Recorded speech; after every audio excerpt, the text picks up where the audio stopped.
Hello everyone! Welcome back to my channel.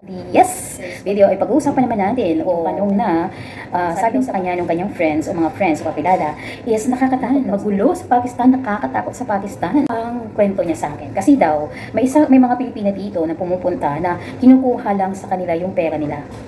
May mga Pilipina dito na pumupunta na sabi walang asawa pero pagdating dito may asawa.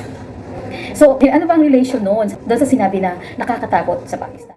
Or directly nating i-explain yung kahulugan ng nakakatakot ang Pakistan. Parang sinabi natin pumunta sa Pakistan. It means there are a lot of crimes happening in Pakistan. Diyan pa lang sa salitang nakakatakot, hindi na tayo papayagan ng ating sariling bansa o hindi tayo i-issuehan ng ating sariling bansa ng visa para pumunta dito. Kasi nga, kasi in danger yung buhay mo. So, they won't provide or grant you at dahil binibigyan tayo ng visa, pinapayagan tayo pumunta dito. Isa lang ibig sabihin yan, 100% hindi po nakakatakot o hindi ganun kagulo dito sa Pakistan. May mga crimes na nangyayari dito. Kahit naman yata sa ang bansa may nangyayaring crimes. Pero hindi ibig sabihin na pagdating mo dito, baka mamaya bigla ka nilang kidnapin o baka mamaya bigla ka nilang patayin o baka mamaya biglang magpasabugin ka nilang. Hindi naman ganoon, syempre. Kung ang kinatatakutan mo ay yung sinabi ng mga friends na sa mga experience, okay, sa pagpunta dito, sagutin natin kung bakit. Ang tanong is, bakit nangyari yung ganun? Okay, bakit kinuha yung pera niya? Bakit niloloko siya? Yun ang ating pag-uusapan.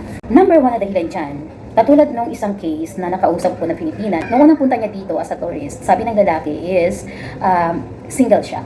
Okay? So, nag-meet sila. After that, nagpakasal sila. After nilang magpakasal, siguro yung huwes na kasal. Kasi nga, hindi naman niya naikwento na bongga yung kasal. Sabi ni lalaki, dadalhin siya sa apartment. Hindi siya iuwi sa kanila. So, pumayag siya. Maraming reason yung lalaki kung bakit hindi siya maisama doon sa bahay ng lalaki. That was the first time na nagpunta siya dito. Hindi niya na-meet yung family ng lalaki. After few months, 4 months, bumalik siya ulit dito. Ando na, nag-insist na siya na gusto niyang ma-meet yung pamilya ng asawa niya. So, na-meet niya. Kaya lang, maraming mga questions ang pasok sa isipan niya. Kasi may pinakilalang babae na hindi daw asawa.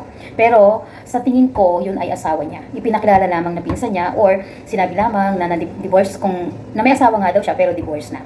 Madali naman kasing gawin yun, lalo na kung ang mga pamilya ng lalaki ay nakikiisa. Kung may pare-pareho silang intensyon para sa'yo. Hindi niya inilihim doon sa lalaki na may pera siya.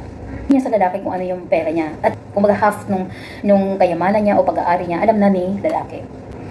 Ang sabi niya, mayaman itong si lalaki. Pero ang tanong ko, kung mayaman itong si lalaki, maraming mga bagay na parang siya yung nag-shoulder.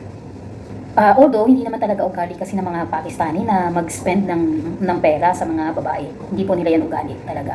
Hindi sila sanay dyan na sila ang nag-i-spend ng pera sa babae. Mag-i-spend lamang sila ng pera sa iyo kung talagang kasalan nila, huwag kang umasa. Kung magbibigay man yan, hindi ganun ka-supportive, okay? Kung mayroon man, baka mabibilang natin sa ating mga daliri. Pero karamihan po sa kanila, expect nyo na hindi po yan mag-i-spend ng pera para sa inyo. Kung nakuha man siya ng pera, sa tingin nyo, sino may kasalanan? Take note guys, hindi po ganun kayaman ng Pakistan. So, kahit nga po yung mga Amerikano, may mga Amerikano din nanluloko, di ba? So, be wise.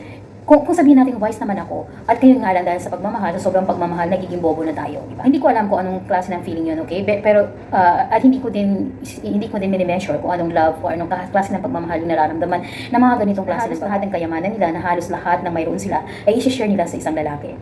So, in this case, guys, ano bang dapat mong gawin kapag ikaw ang nasa ganitong sitwasyon? Kailangan maging matalino ka, syempre. Kung alam mo may pera ka, huwag mong i-discuss sa asawa mo. Kung gusto mo ikaw ang gumastos, di ikaw ang gumastos. Pero, huwag mong ipaalam lahat ng kayamanan mo sa lalaking hindi mo pa rin nga masyadong kilala. Nag-voice call kayo, nag-video call kayo, nag-meet na kayo, nagsama na kayo ng 2 months, 3 months, a year, or every year nag-meet up kayo.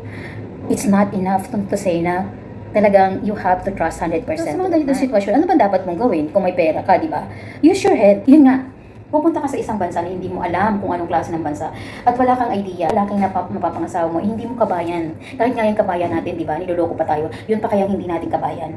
Remember guys, ang pagmamahal ay hindi daan o hindi susi para sabihin you have to fully trust a person.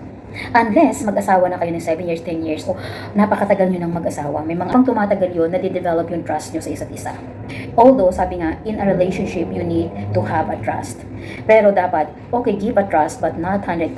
Lalo na kung mayroon kang kayamanan. So, be careful. Una pa lang ay huwag mo nang ipaalam.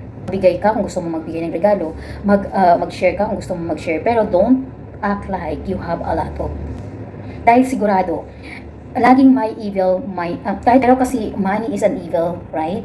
Nakakagawa ng kasamaan ng isang tao ng dahil sa pera, lalo na yung mga greedy o sakim sa pera. Bibihira kasi yung walang pakialam sa pera. Mas madalas pa rin o mas marami pa rin yung talagang after money. So, yan yung isang dapat nating ilagay sa ating isipan. Bakit ba sila naloko? Huwag nating sisihin yung mga taong dinatnan natin.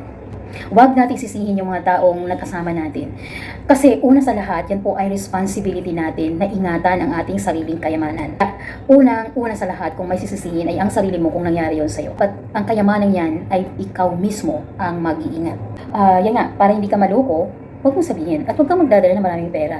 Try to make something na may mga tao kang kakilala o kaya naman mayroon kang debit card, credit card. At huwag naman yung i-trust sa mapapangasawa niyo, ibigay yung password agad. O yan ho, itong password ko dito. Nila kung bakit hindi mo pwedeng sabihin. Kasi sabihin mo, ito ay pag-aari ko. At take note guys, in Islam, the man has no right para pakialaman ng iyong pag-aari. Ang pag-aari ng isang babae, ang kanyang kayamanan ay kanya lamang. Wala po silang karapatan ng mga lalaki na pakialaman kung anong kayamanan mayroon ka.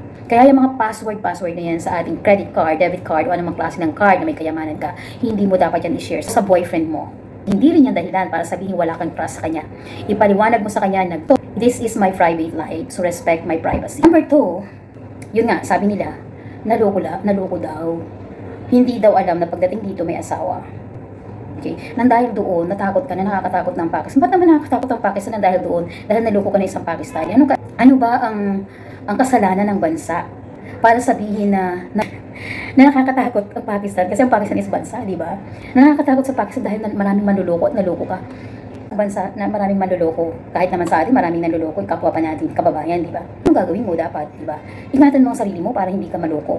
Maging matalino ka, magdagdagan mo ang iyong kaalaman, kung ano ba dapat gawin, at kung paano mo malalaman kung niluloko ka o hindi. Lalo na tayo, hindi na naman tayo bata, hindi na naman tayo 18 years old. Kapag kasi ang edad natin ay 25 above, hindi na tayo bata, matured na tayo. Ay di lalo na yung mga nasa 30s, 40s, 50s, di ba? Hindi na talaga kayo bata. Kaya dapat alam mo na kung ano ang tama at mali. At kung sino manluloko at hindi manluloko.